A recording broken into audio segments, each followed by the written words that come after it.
ex-member of the Australian Defence Force serving in artillery and current serving member of the Queensland Police Service. I'm here today with the Navy diver, and we're going to be talking all things military and police and about veteran and frontline service members' mental health.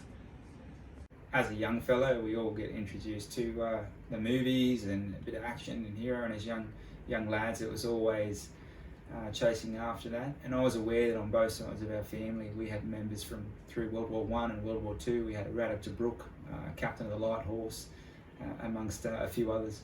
And in my high school years, some letters that had been sent back and forth between one of my family members that disappeared and was missing in action or killed in action were shared and through a high school play, a tribute.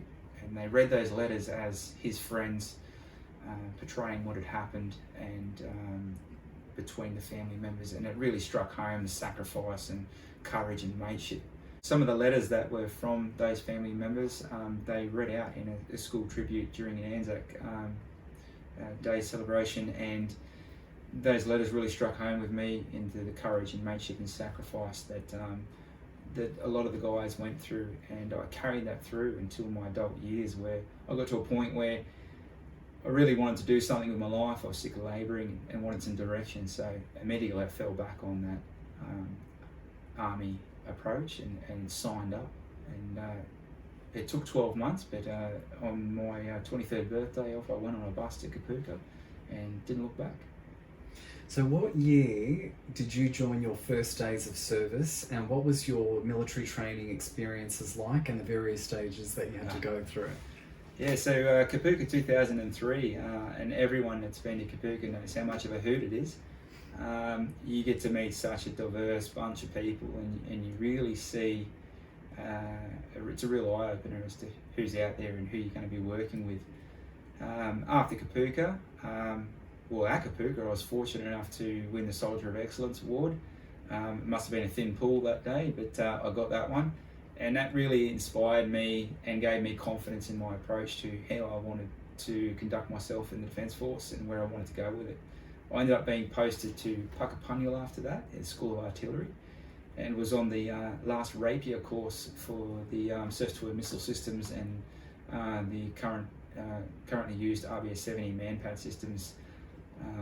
So after Puckapunyal, then off to 16th Air Defence Regiment at Woodside and posted to 111 Battery, where I spent the remainder of my service with the regiment out of there, being a barracks rat, living on base, and was almost pretty much immediately deployed to Malaysia within the first few weeks on exercise Bersama Lima, which was fantastic to get. We had the Yanks, we had the French, we had a whole different group of people, and all the Navy and Air Force combined, all the different weapons platforms, and huge experience for a bloke that's only just come into the service. So great experience there. Come back from there and basically just cruised through exercise after year until I decided that Special Forces was where I wanted to set my sights. I spent 18 months training extremely hard for that with a couple other guys, and then we went off to Singleton and conducted our prerequisite training to become infantryman before going on to the SFTC course. Unfortunately for me, just short of the end of the course, about 30 hours, I was medically discharged from that course and returned to regiment. And that had a big effect on me at the time, being young and so singularly focused on one thing. It did have an effect on me, and I was offered the opportunity to go back almost immediately and try again. However, we were also presented at that time with every digger's dream, which was to be deployed. Being 16th Air Defence Regiment, it wasn't much of a history of deployment, so I was very fortunate to grab hold of that, and then 0607 deployed on op pursuit to Timor on security ops, and served over there. I was lucky enough also over there, having just finished infantry and the SFTC course, to be then attached to an infantry section and spend almost a month travelling around with them, having a hell of a time, and before going back and doing normal security operations with the group. And then after that, I went on to my junior leaders course for promotion to bombardier. And shortly after that, I had to leave the Defence Force due to a pretty turbulent time in my personal life. And as we spoke about, my nephew at the time got the phone call that he had been diagnosed with neuroblastoma cancer. It was extremely aggressive form of childhood cancer that no child over the age of 5 had been able to survive. So for me, it was more important to be at home with family than to be serving at that point, and I punched my ticket and went home. It's brave. Yeah, it was a baptism of fire, going from someone who'd spent 6 years living on base and being around the guys constantly and living just that life, and going straight back to a civilian life, and dealing with the possibility of loved family member in such an innocent part of their life being taken by something that was out of their control. How, I guess, grueling was SF selection? Funnily enough, SF selection was at the perfect time of year. We were moving into the cooler months, and it was on the back of the infantry select course, which had been through the middle of summer in Singleton. So I had found that my time in infantry physically seemed to be a lot harder. Going into the SF course, I had injured myself early on and tried to carry that injury. The cooler months made it a lot easier for the physical attributes of the course to be completed without too much trouble. Going into the course, though, I did find at the time that going in, I thought I was a healthy and stud weight of about 104.5 kilos when I walked in. I think it was 3.5 weeks later, I think you finish, some time ago now, but I walked out of there at 82 kilos. That was the amount of weight that I lost over that time, and I walked out of there thinking I must look fantastic.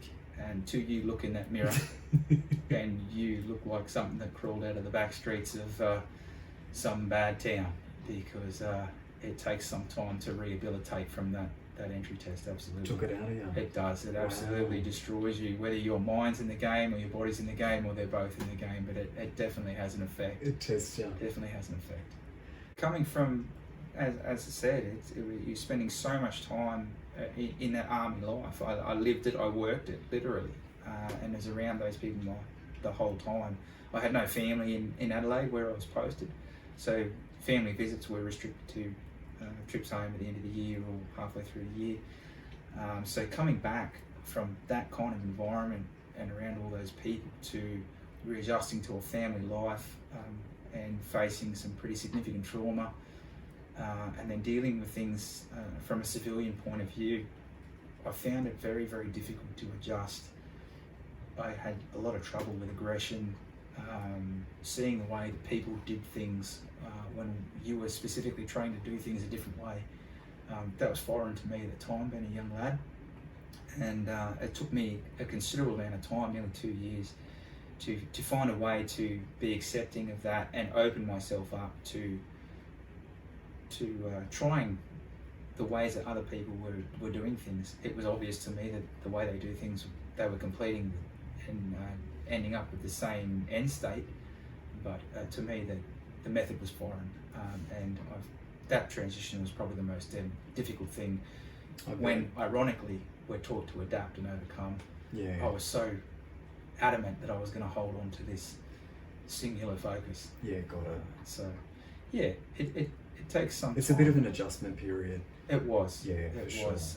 And at that time I was pretty shut off, and wasn't very accepting and open to suggestion or guidance.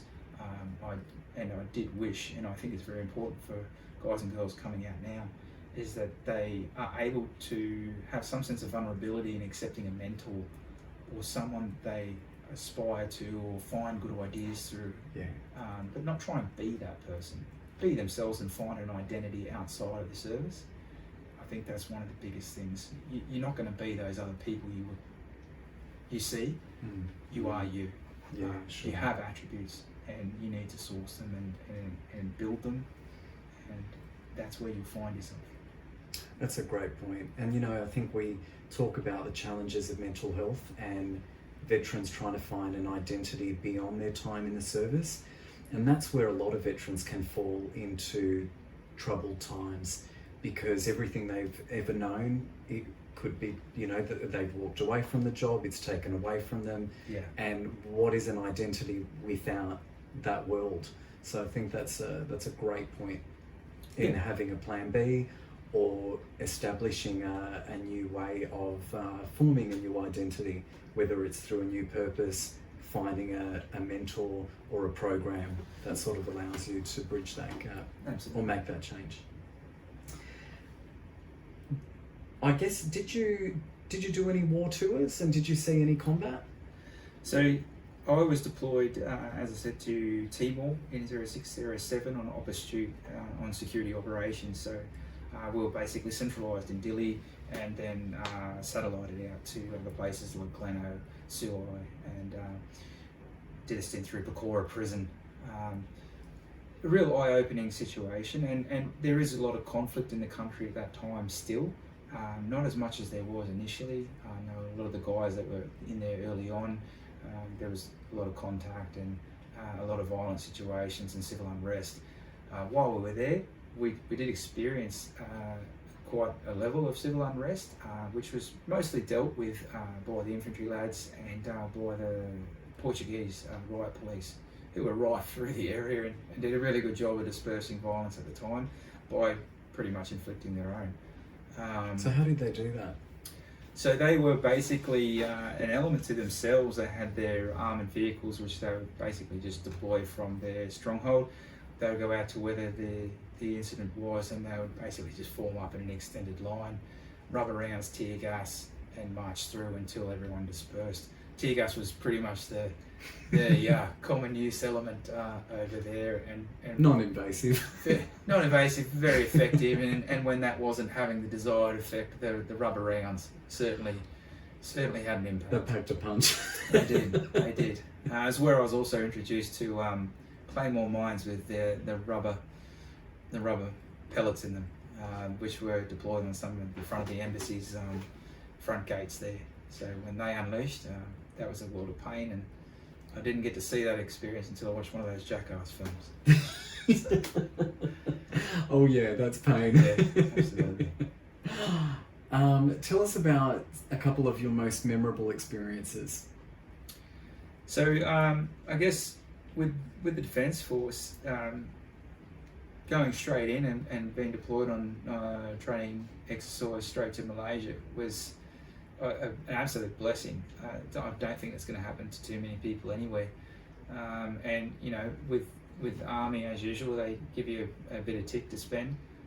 So young lad, fresh into the Defence Force, just finished all your courses and you posted a regiment, straight overseas to a tropical island and having a great time. So that was certainly an experience for me, and really enforced where I wanted to be. And as a member of the Defence Force, I felt that we're in artillery as a missile number, that we were a different type of element as opposed to what you usually hear about. I didn't even understand what a missile number was until I walked into a recruitment office. And then following on to that, through the training through 16 AD, I was able to be eligible to fire a missile. So I was out at Woomera in South Australia. We set up our live sites out there and engaged some targets using the Army S70 man-portable systems, and that was certainly an eye-opener to fire 250 grand into the air and watch it disappear into a black puff of smoke 7 seconds later. Because it's everything you've trained for. Yeah, everything I trained for, that whole 7 seconds, the best 7 seconds of my life. That was exciting. I bet. And then obviously, as I said, being deployed, every digger's dream to go overseas, and whether you say I'm lucky enough or unfortunate, I didn't experience combat. It depends what side of the fence you're looking from. I consider myself lucky. I'm here today, and I haven't got the weight of combat on me. I haven't experienced that, and I'm unable to empathise with people who have experienced that, but I understand it's a different beast altogether. So yeah, no combat for me, Yeah. but I certainly feel that I've played my part and did my bit for Australia and for the Defence Force. So yeah. But lots of comradeship and a great team of people that I'm sure had a huge influence on you. Because you were in the Australian Army for 6 years, right? Yeah, 6 years, and over that time you form a lot of friendships. And a bloke I met in the Newcastle recruitment office when I was first signing up. Great lad. I think he was just almost 17 at the time, and I think his old man had come in to sign the forms and allow him to come through. Turns out a year later we were on the same bus, and then we were in the same platoon, and then we were in the same corps, and then in the same regiment. He was following you. Yeah, and I'm about to be best man at his wedding this year, and he's going great guns. He's gone from a tiny little stick of a lad to 100 plus kilos, 6'4" giant. He had the absolute heart of a lion, an absolute legend of a bloke, and I'm proud and honoured to call him a mate. So you meet people that are going to be lifelong friends, and because those relationships are forged. They're core people for the rest of your life, Yeah. And they're always there for you. One of the beautiful things about defence is that the people you do meet and you get along with in that service, 10 years down the track, you can call them up and they'll open the door. It's the friendships that are there are different to anywhere else, and I can't even attribute it to where I work now. It doesn't happen. It's a one of a kind thing. Very valuable. Yeah, no, that's true. And a lot of veterans and mates that I've grown up with, and the team and I have grown up with, share that same testament, that the brotherhood, the comradeship, the relationships that are forged. It goes beyond your time in the military, right? It's a different beast. They're there for life. Some of them can be there for life. So so you've done your 6 years in Army. Now, what age were you when you transitioned out of the Australian Army? Yeah, so after I turned 28, I got out, and I was back home. And as we discussed, it was a real culture shock, going from on base to back to civilian life, and being back on the Central Coast. I went into retail. One of the things I found about my service, and I immediately able to recognise, was that I hadn't given myself the opportunity, or hadn't taken opportunity to develop myself while I was in there. I didn't take on any extra training or external training. And at that time, it became a real realisation that that was something I probably should have focused on. And I now often encourage people going into the Defence Force to go in with the aspect of taking on a trade or some other element of education or training outside of the Defence Force to plan for their future. I think that's a really important thing to do that became acutely aware to me at that time. You know what? It's those moments that you realise, we're not in Kansas anymore. That's it. So going from an army salary and having all those advantages of dental and medical and that kind of stuff, and then going into a retail job, which I found a lot of value in. You should always find value in what you do, or you shouldn't be doing it. But at the same time, I felt that it wasn't challenging enough. I won sales awards, I did really well, but I didn't find that element of challenge where I had that adrenaline and I could employ my skills that I'd been taught and employ the attributes I had as well. Yeah, sure. That I'd been given. It just wasn't there for me. It wasn't fitting the brain. So I felt that I was now treading water again in my life, and it felt very similar to just before I'd signed up. I had no direction. I needed somewhere to go. And so I started looking at New South Wales Police Service. At that time, for me, coming out of the Army, I didn't have any savings left. I looked at Charles Sturt University to go and study and become a police officer with the New South Wales Police Force. Unfortunately, because of a financial situation, it wasn't me. So what do I have to do? I have to find a solution to the problem.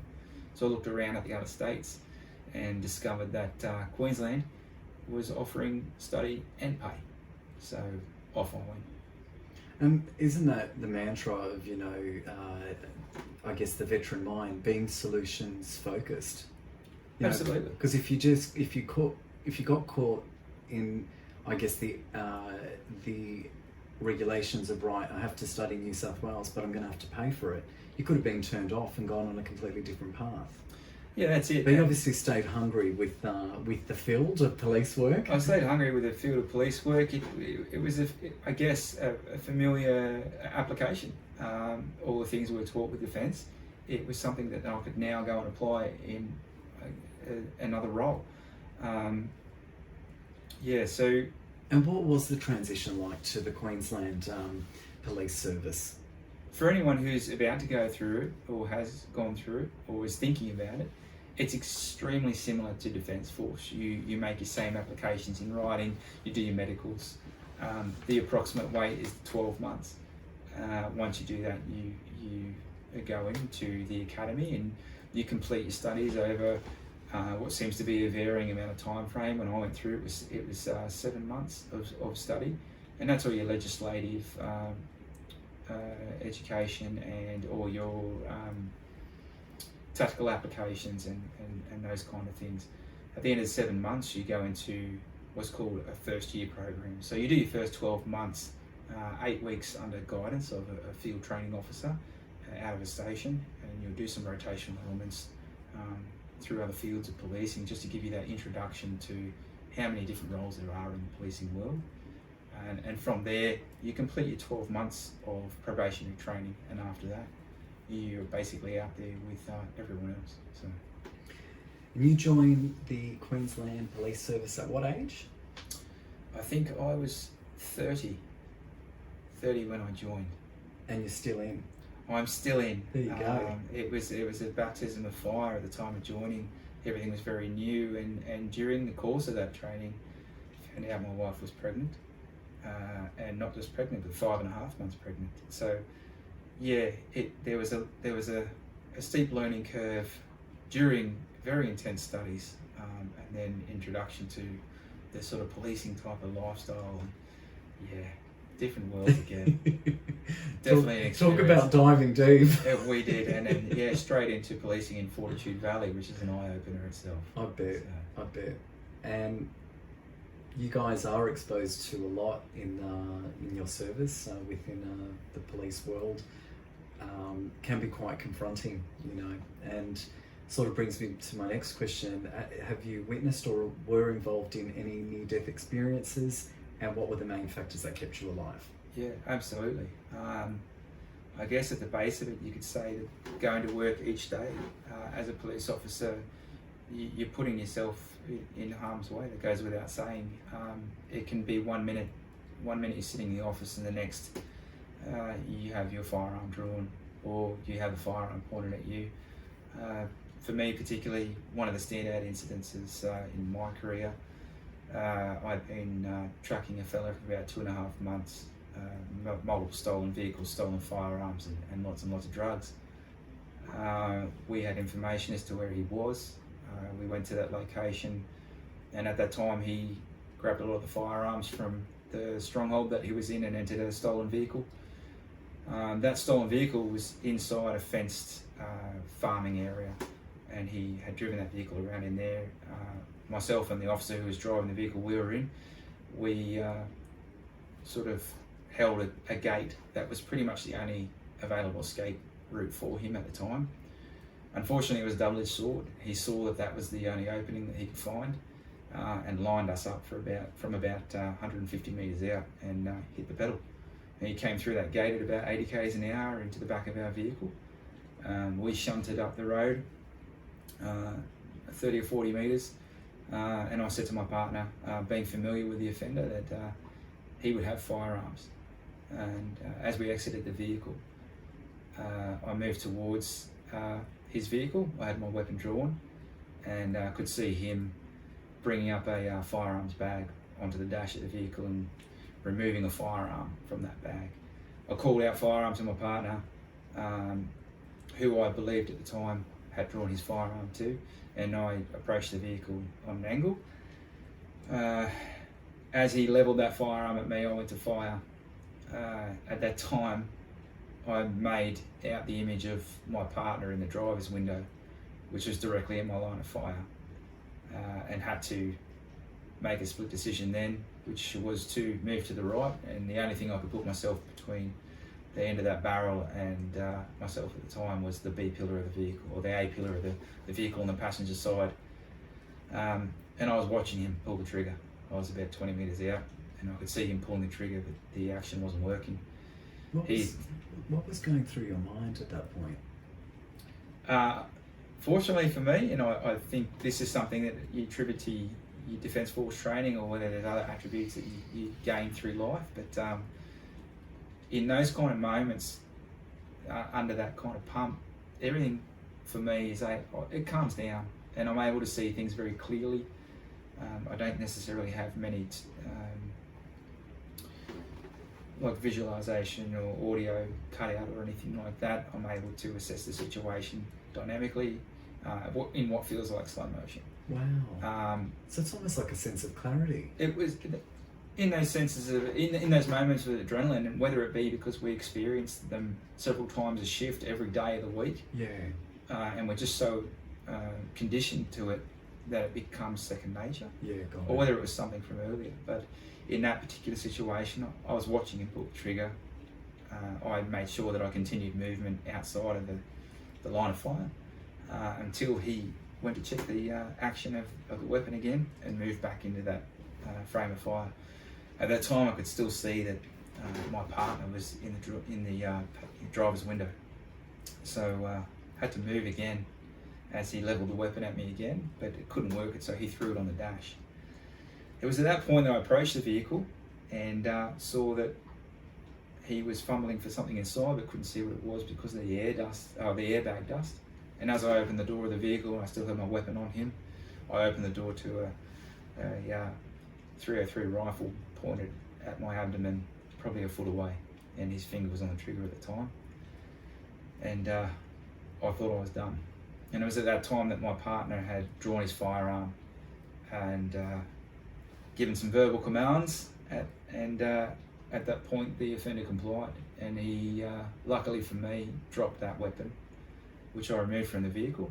I then removed that offender from the vehicle, and after some things had been tidied up, I cleared both those weapons, and both weapons had rounds chambered, and luckily for me, the one that he actually tried to fire had a safety mechanism that was faulty, which prevented the weapon from firing at the time. So I was blessed that day.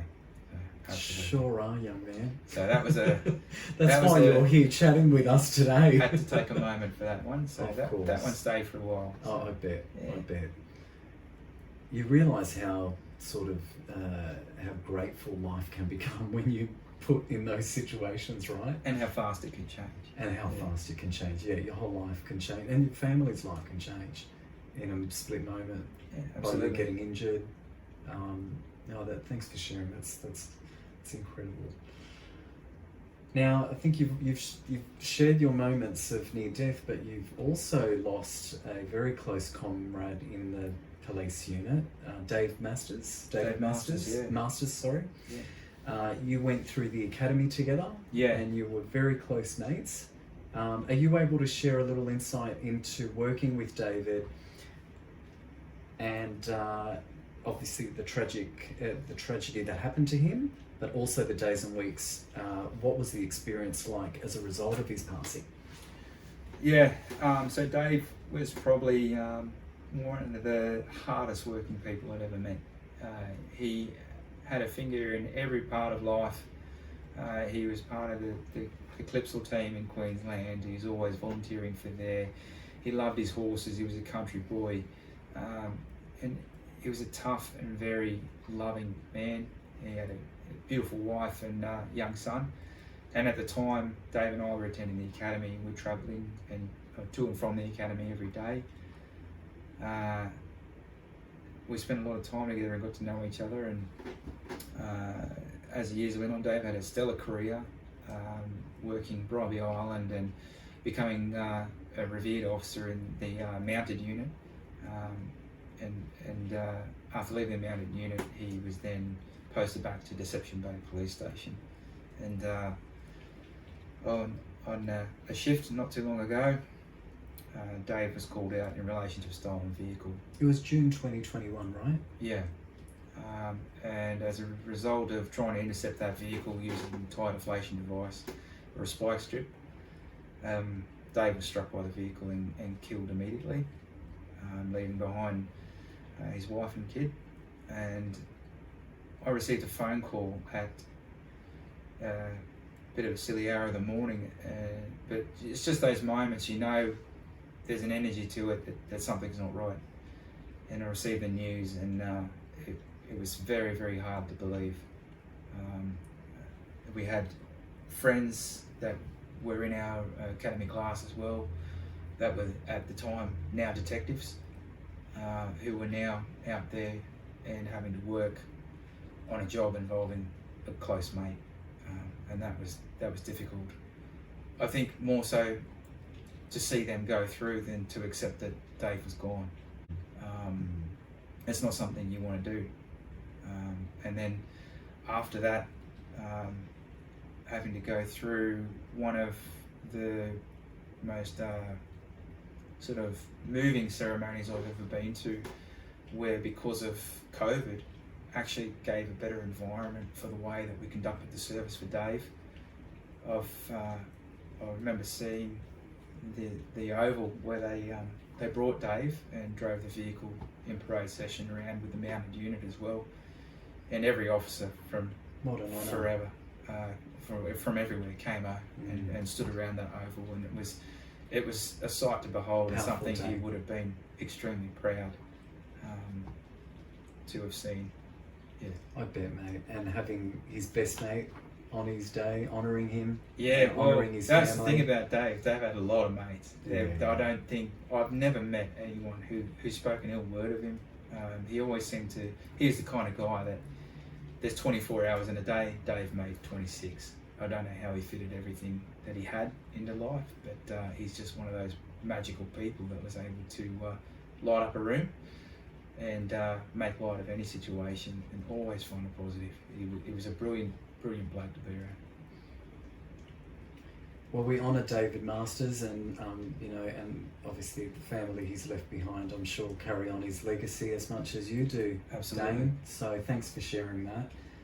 I guess, according to theconversation.com, we talk about, talking about David Masters' story, but there were 51 officer fatalities in Australia between 2000 and 2019, which is, probably 2 decades.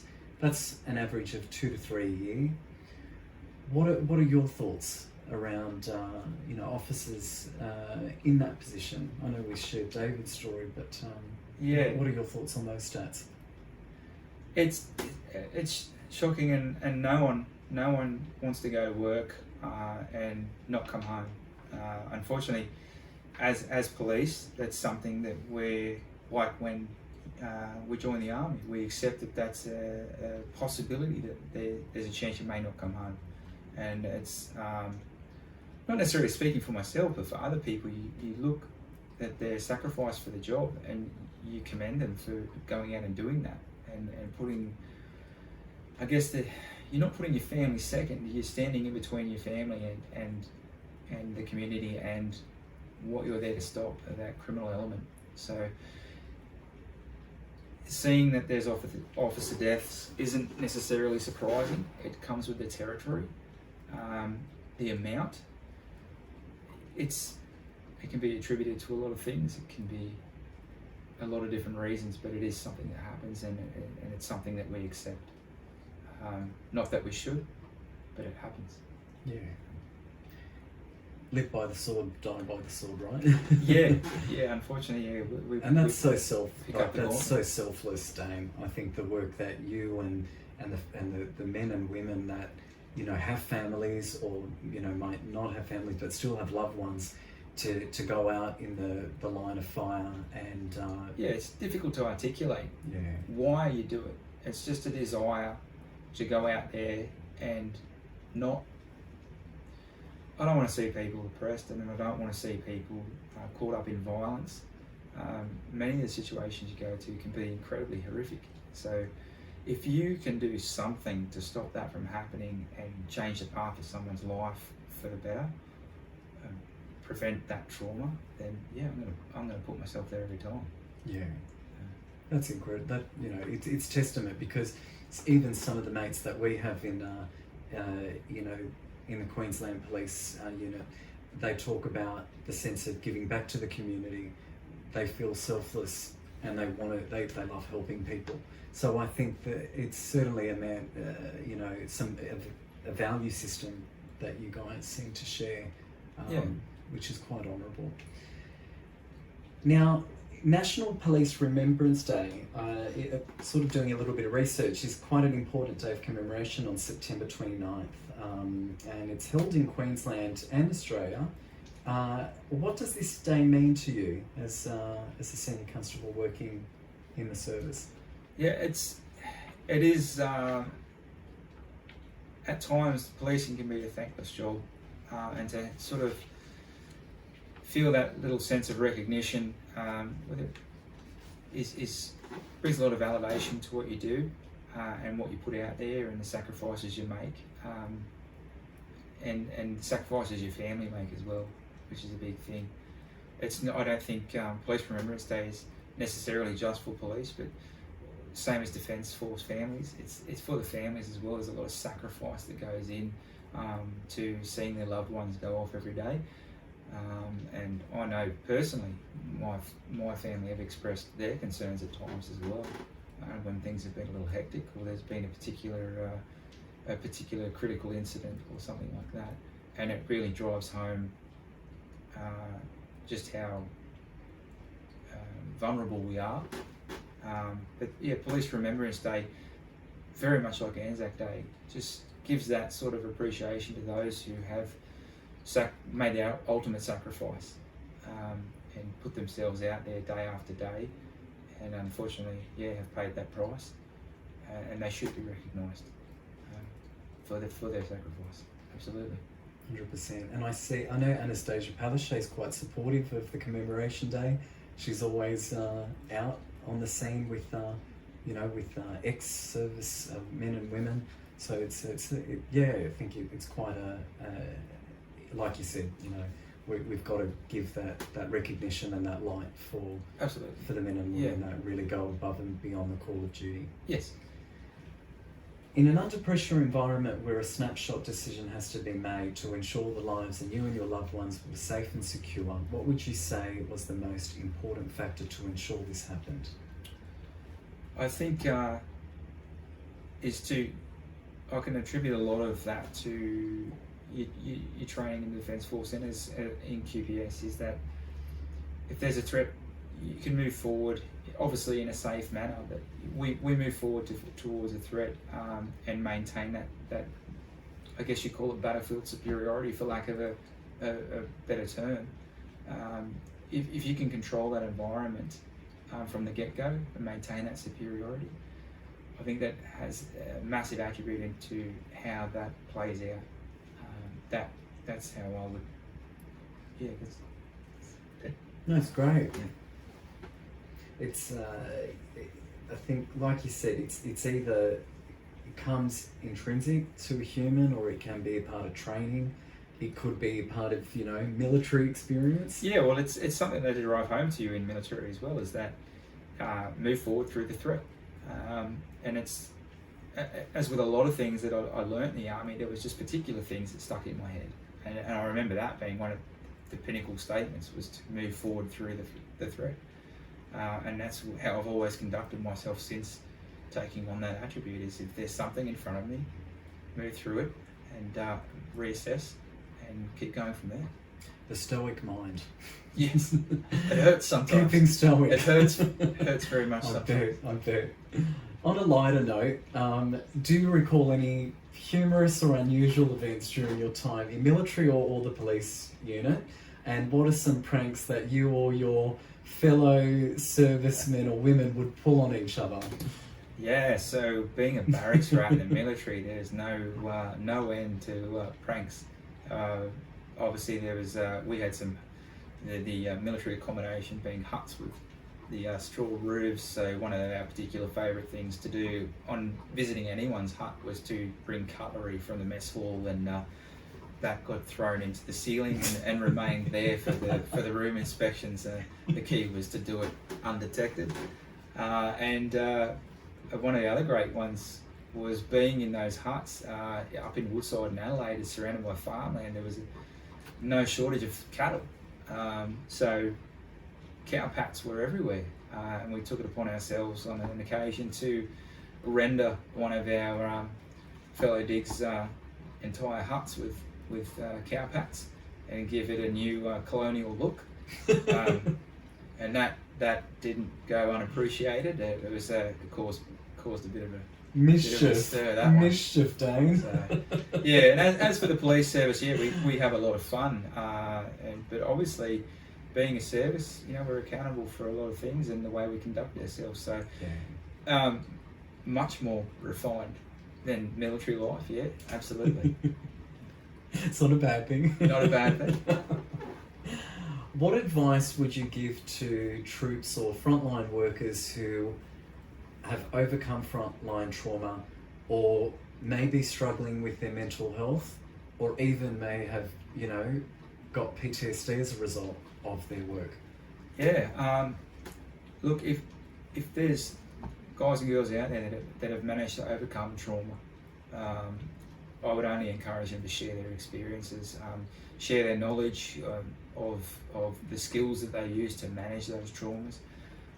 For those who feel that they might be having a struggle with their mental health, in times of mental health, we can find it difficult to accept pathways of opportunity. We can find it difficult to feel that we're worthy of ways out, and that we make ourselves suffer.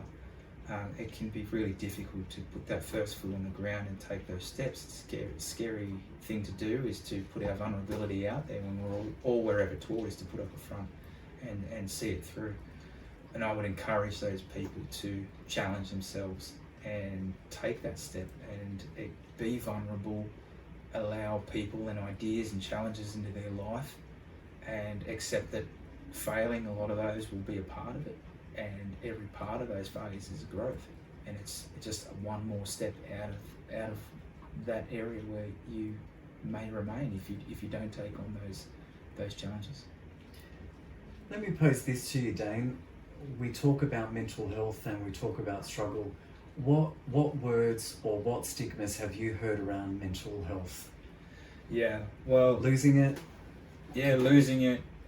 Nuts. I know in my experience as a police officer, if we go to someone who's on edge or suffering a mental health episode, if you mention, especially if they're new or haven't experienced mental health before, and it may be their first instance in experiencing mental health, there's still this massive stigma attached that seeking help is admitting defeat, and that's simply not true. All mental health is that we have not found the management skills or the capability, or don't have that skill requisite in our tool bag at that time, and you need to find the opportunities to obtain those skills. And as I talked about vulnerability before, is accepting that help in whatever form it may be. And it may not be right the first time, and it may not be right the second time, but it's on us to help ourselves and accept the help that's been given, and make great opportunity of that. Without that, we won't grow. There should be no stigma attached to mental health. 100%, and it's also a way of moving towards a compassionate future. Absolutely. That prioritises not only our emotional, but our mental well-being. Yes. I think, talking about these mental health and the stigmas attached, we both very well know everyone has a burden that they carry, and everyone has a story, right? And I think that your brain's health is just as important as the rest of your body. Yeah. And like we discussed before, you know, these expectations of man up, or, you know, or toughen up, or suck it up. I don't think there's any time for that anymore, because people are struggling silently in pain. And there's also invisible injuries as well. Just because you can't see something doesn't make it less significant. Like, you know what I mean? Like, mental pain can still be quite significant, but it's silent pain. And it's not what people can see. It's one thing after another, and if you're not open to talking and communicating, especially with our perception of things, if we have a perception of something and it's causing us harm or hurting us, if we can't change our perception of it, then we need to change our approach. Our approach being our communication and our behaviour towards what's going on. If we can't do that, then you won't grow.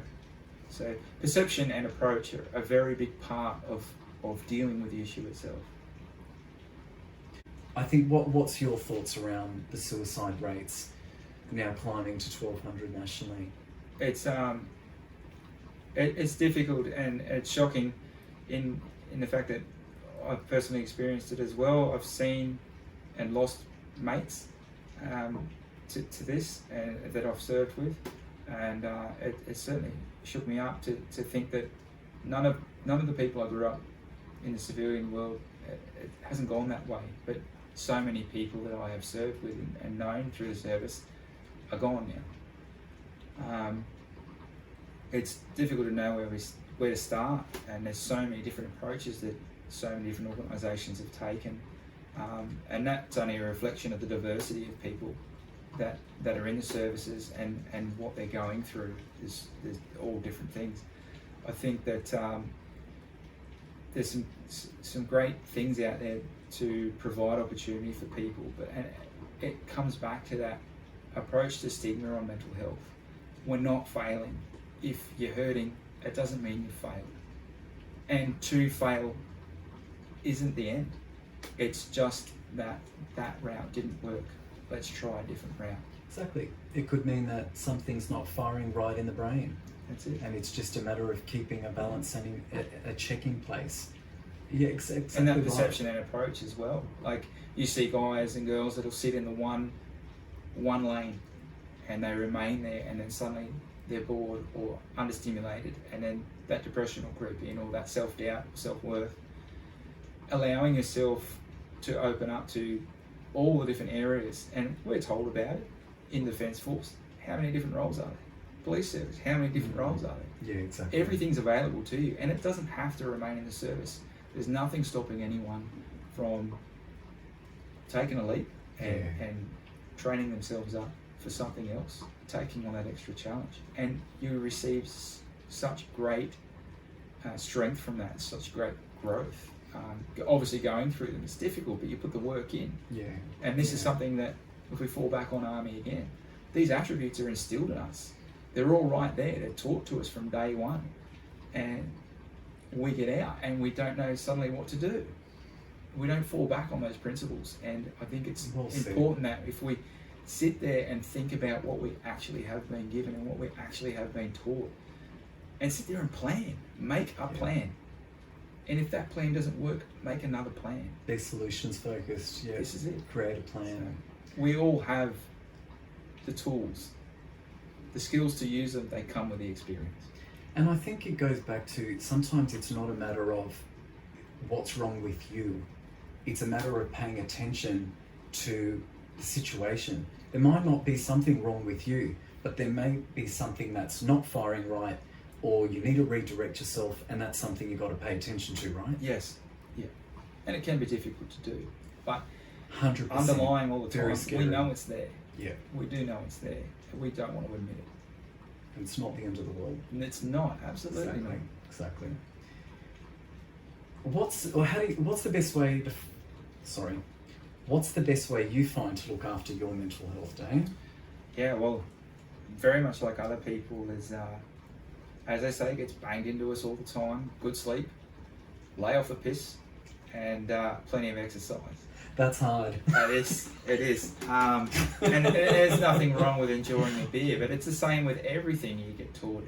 It's in moderation and know your moments to drink. For me, particularly as a police officer exposed to a lot of traumatic events and a lot of critical incidences, drinking is not something I'll do on one of those days. If I've come across an incident where it's impacted me greatly, I make a promise to myself, I don't drink on that day. I don't want to associate those kind of behaviours with that kind of activity. That's a path I don't want to go down. And it's just little choices like that, and you can change them at any time that you want to for the better, and they're just little steps. Those kind of things. But also, I found that experiences, and whether they're with other people, one initiative that I had an idea with some other people was invite a mate. If you love going fishing, invite a mate to go fishing with you. Always bring someone with you. Have that invitation extended at all times for someone to join you and have that experience with you. The experience is better off for it. There's more stories from it. And that's how we came up with Not a Fun Run. I was invited into that run. I was invited to run 160 Ks. What I did with that 160 Ks after that I did, that was the thing I wanted to do, and I made it into something that now so many people know about. Fantastic initiative, by the way, and a great name. Yeah. Because it's grueling and mentally draining. Yeah, and continuing on from that, I did that physical challenge, and now I've decided that how am I going to challenge myself in other ways? I've completed a physical challenge. So what do I fear? Illustrations was something I loved doing as a kid. Again, I picked up in the army while I was on deployment in Timor, and then put down again for like the last 10 years. I was also good at writing as a kid.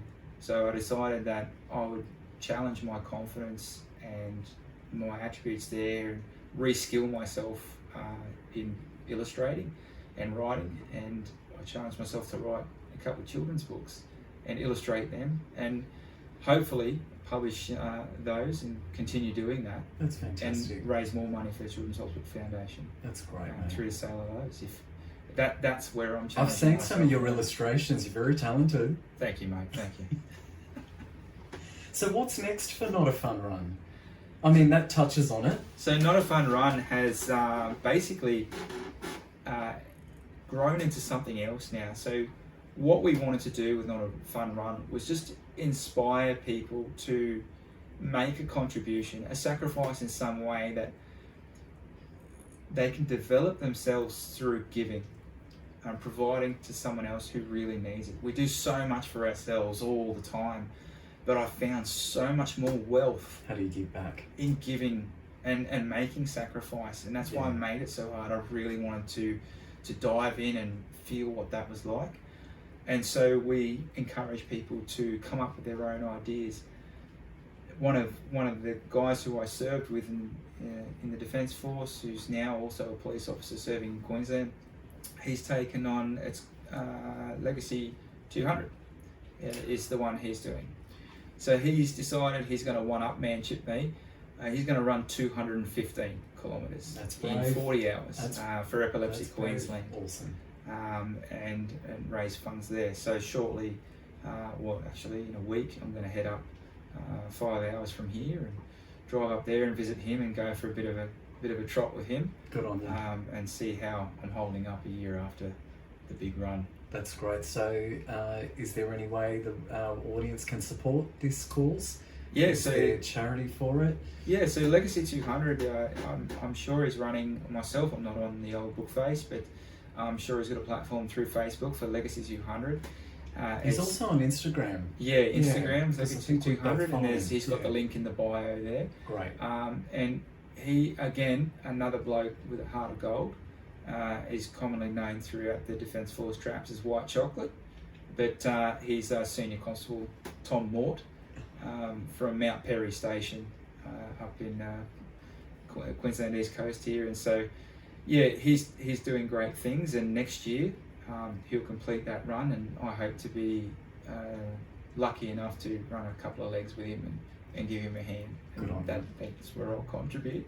So, but yeah, definitely if anyone's out there and wants to jump on board or even come up and run a bit of a leg with Tom and jump onto the Legacy 200 through one of the platforms and get some information through the bio. Good on you guys. Hashtag Legacy 200 on Instagram or on social media platforms. That's great. How did your service and experiences affect and shape your life? Yeah, so defence, my experience there, I would have to say, developed and built me up.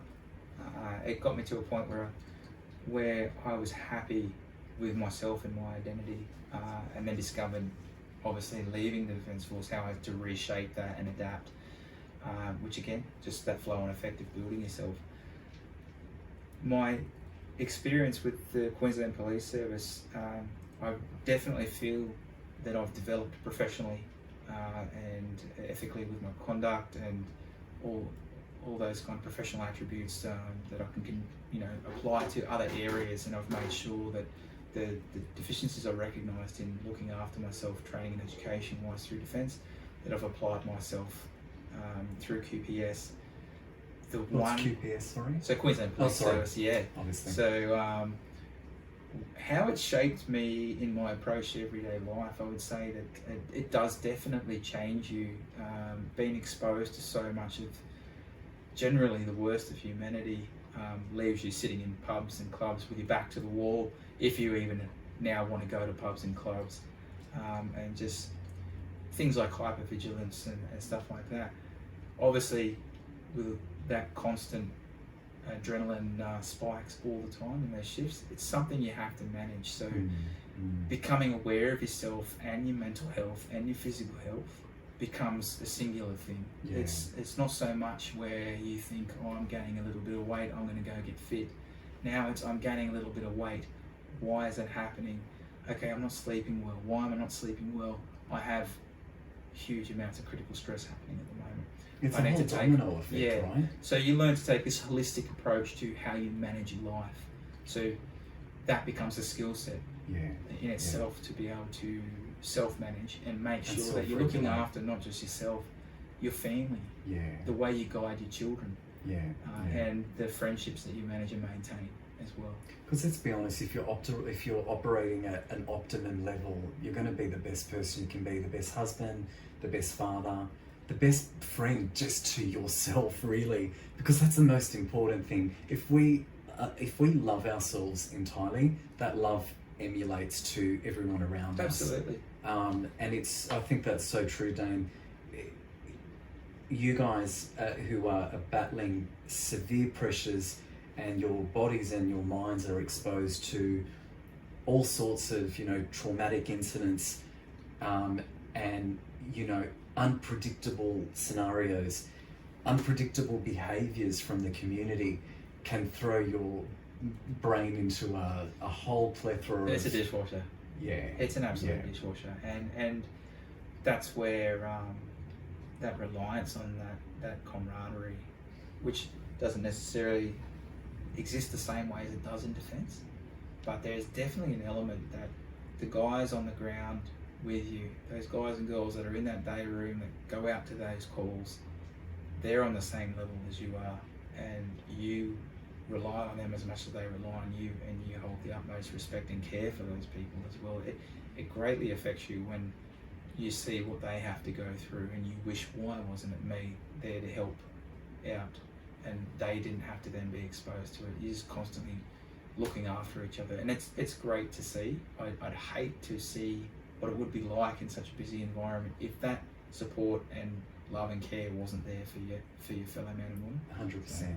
And like you said, taking a mate out for a fishing trip, we talk about enriching and uplifting each other, but if it's all words, you know what, put it into action. Absolutely. Reach out to a friend in the force or an ex-army veteran, and get in there, go out, see how they're going. It's like you said, camaraderie is so important, and that human connection. You see a lot of people talk about, I'm unmotivated to do anything else, especially in this job with shift work. But unmotivated is just the thing. If you're taking action, So whether you want to or not, there doesn't have to be motivation. Motivation comes from action. Action creates inspiration. Inspiration creates motivation. Yeah. So it's taking that first step, it's that initiative, whether you want to or not, and you don't want to because our brains tell us, sit down, relax, get fat, be happy. Don't. Watch Netflix all night. Because if we're not Or go challenged, drinking all night with that military. it's an option. That's a good one. That's regulating. It's if we want to see things happen. Yeah. Every story starts with that first step, and we have to take it, whether we want to or not. Take it, see what happens, see how far it can go. That's regulated by us. Yeah, exactly right. So true. You know, you're your gatekeeper of your decisions and your well-being. Absolutely. And the impact that you have on others. Yeah. Are there any adventures or business adventures or experiences you've yet to conquer, and how will you go about putting them into action? Yeah, so obviously I've already spoken about the children's books. And for me, I love drawing, I love writing. And I'm getting better at it, and I'm going to see this challenge through. So that's something I could happily sit there and do for the rest of my life, write children's books. That would be fantastic. My time in the service as a police officer, I feel that I'm nearing that point where I have young kids. I hold that in high regard. That's huge value in my life. And I feel that now is a time that I want to be able to give them more and see them grow up. So for me, my time in the service looks like it may be coming to an end, and I'm verging into my 12th year now. Yeah, so it's something where I spoke about before. We have to develop ourselves. I was presented an idea, and I thought, well, I'm going to commit. I don't want to. I don't know that industry, but I'm going to commit. So I'm currently studying and training myself up to leave the service and move into another industry, and see where that takes me after that. That's great. I can't wait to see what your journey holds, and I'll be following a close eye. I really appreciate the support that you've given the Navy Diver and our brand. That's a great brand. I've got to thank the Navy Diver for the work that you guys do in relation to veterans' mental health. Thank you, and it's an ongoing conversation. Absolutely. We need to keep talking about it, right? And mental health is not, we've achieved this, we're good. It's constant evolution, and the more storytelling allows strength in numbers. It's all about strength in numbers. It's all about community, and your community is the biggest. Yeah. Your story might inspire someone out there that might be struggling. One's a win. That's all it takes. What advice would you give to our worldwide Navy Diver fans, and what's some inspiration they can apply to in their everyday life? Stay moving forward. Always stay moving forward. That's my mantra, and it's as simple as just getting up, making that bed, and putting the shoes on to step out the door. Always stay moving forward. Got to keep moving. That's it. Thanks, brother. I appreciate your 6 years of service in the Australian military. We appreciate your 12 and ongoing years in the Queensland Police Service. And cheers to the next exciting chapter for you. No problem at all.